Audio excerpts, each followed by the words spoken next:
Gauri Suryavanshi, S मराठीमध्ये आपलं स्वागत। वळूया आजच्या बातमीकडे।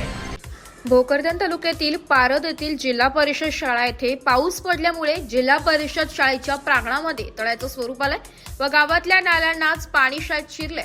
या तुंबलेल्या पाण्याला बाहेर जाण्यासाठी रस्ताच उरलेला नसून त्यामुळे शाळेच्या प्रांगणात पाणी तुंबलेलं आहे व त्या पाण्यामध्ये बेडूक असल्यामुळे त्यांचा डराव आवाज हा कायम सुरूच आहे। मुलं वर्गाच्या खोलीत बसल्यानंतर पण आवाज सुरूच असतो आणि मुलांसाठी जे शालेय पोषण आहार आहे ज्या खोलीत बनवला जातो त्या खोलीला वरती 4 ते 5 पत्रे जीर्ण झालेली असून पत्रांना 3 ते 4 फुटांचा तुकडा पडलेला आहे। जर पाऊस झाला त्या पावसामुळे या खोलीमध्ये सर्व पाणी साचल्यामुळे खोलीत असलेले जे सामान सर्व खराब झालेलं आहे।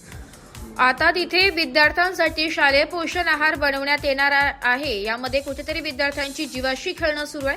आता शासनाने सीबीएसई नवीन अभ्यासक्रम सुरू केला त्यामुळे जिल्हा परिषद शाळांमध्ये मुलांची संख्या वाढायला पाहिजे, पण अशी जर विद्यार्थ्यांची गैरसोय होत असेल तर कसे आपले पालक विद्यार्थ्यांना जिल्हा परिषद शाळेत पाठवतील याकडे ग्रामपंचायत शालेय समितीने लक्ष देणं गरजेचं आहे।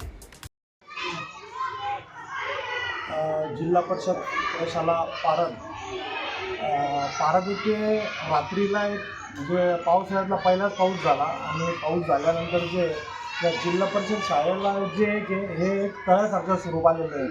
तुम्ही पाहू शकता सर्व मित्रांनी, जे जिल्हा परिषद शाळा आहे आज कुठेतरी जिल्हा परिषद शाळा वाचवा हे अभियान चालू आहे आणि खरं तर मराठी शाळेत टिकली पाहिजे ही सर्वांची भूमिका आहे। पण आपण बघतोय की जिल्हा परिषद शाळेमध्ये आज पाऊस पडल्यामुळं एवढा प्रकारची जी घाण झालेली आहे त्या अक्षरशः विद्यार्थ्यांना मुलांना येण्यासाठी पाण्यातून यावं लागत आहे। पहिलाच पाऊस पडला, रात्री पाऊस पडल्या एवढ्या बेंडक्या झाल्या इथं की लेकरांचा आवाज कमी आणि बेंडक्यांचा आवाज जास्त झालेला आहे। आणि तुम्ही पाहू शकता माझ्या पाठीमागची जी रूम आहे ही रूम आहे शालेय पोषण आहार मुलांसाठी खिचडी वगैरे बनवण्यात येते। काल रात्रीला जे पाऊस पडला, पाऊस पण अशा म्हणजे एकदम मीडियममध्ये पडला, असा काही जास्त जोरदार पाऊस नाही झाला, पण ह्या खोलीची अशी अवस्था झालेली आहे। एस मराठी न्यूजसाठी प्रतिनिधी अमोल शिंदे, भोकरदन। अशाच नवीन ताज्या घडामोडी जाणून घेण्यासाठी आमच्या एस मराठी न्यूज चॅनलला लाईक करा, शेअर करा, सबस्क्राईब करा आणि बेल आयकॉनला क्लिक करायला विसरू नका।